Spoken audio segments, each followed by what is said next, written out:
رهبران حماس روز 6 آگوست سال 2024 اسم رهبر نو قنات سیاسی این گروه فلسطینی را اعلام کردند.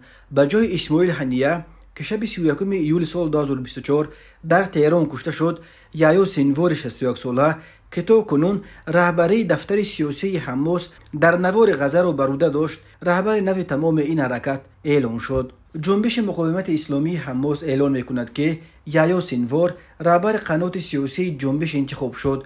گفته می شود در اظهارات این گروه که نظارت سرزمین های فلسطینی نوار غزه را در دست دارد. یحیی سنوار 29 اکتبر سال 1962 در شهر خان یونس در جنوب نوار غزه در اویله گریزه ها از شهر مجدل حالا شهر اشکلان در قلمرو اسرائیل به دنیا آمده رشته زبان عربی دانشگاه غزه را ختم کرده است. سنوار یکی از اساسگزاران قنات حربی حماس به شمار رفته در این حرکت رهبری گروه ویژه را در دست داشت که به تعقیب جاسوسان اسرائیل در بین فلسطینی‌ها مشغول بود. یحیی سنوار سال 2017 رهبر دفتر سیاسی حماس در نوار غزه شد.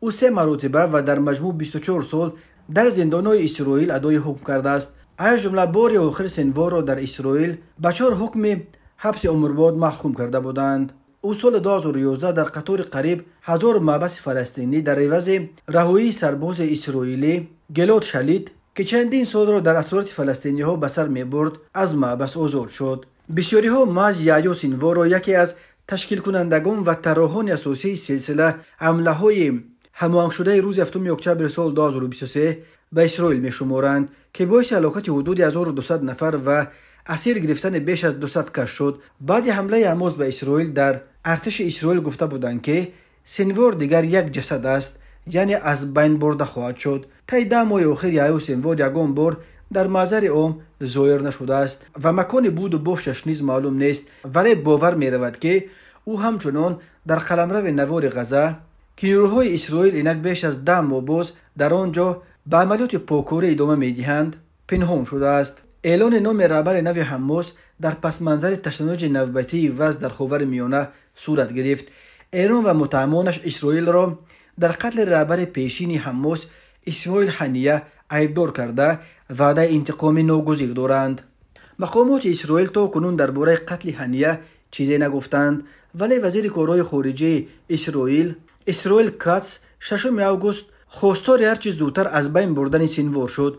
او در شبکه ایکس یا توییتر نوشت که تعیین تروریست اساسی یحیی سنوار به مقام رهبر نو حماس به جای هنیه باز یک دلیل قاطع است که باید او را هرچه زودتر از بین برد و این سازمان منفور را از روی زمین باید پاک کرد. اسماعیل هنیه 62 ساله و محافظ او شب 31 ایول سال 2024 در تهران کشته شدند.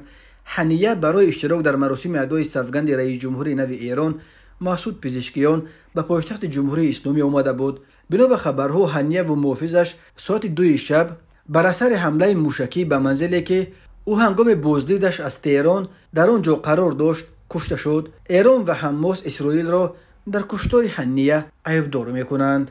اسرائیل رسما مسئولیت کشتار هنیه را به دوش نگرفته است، اما وزیر امور بیت المقدس و میراث اسرائیل عمیخای الیاهو همان روز 31 ایول گفته بود که قتل اسماعیل هنیه یک شیوه درست تازه کردن دنیاست. مرگ هنیه جهان را بهتر میکند، تاکید کرده بود این وزیر اسرائیلی. قتل اسماعیل هنیه در حال صورت گرفت که تلاش‌ها برای رسیدن به آتش بس در خاورمیانه و تبادل گروگان‌های اسرائیل با محبوسان فلسطینی ادامه داشت، ولی این حادثه شانس آتش بس در منطقه و تبادل گروگان‌ها با محبوسان را باز هم به یک مدت نامعلوم به عقب انداخت.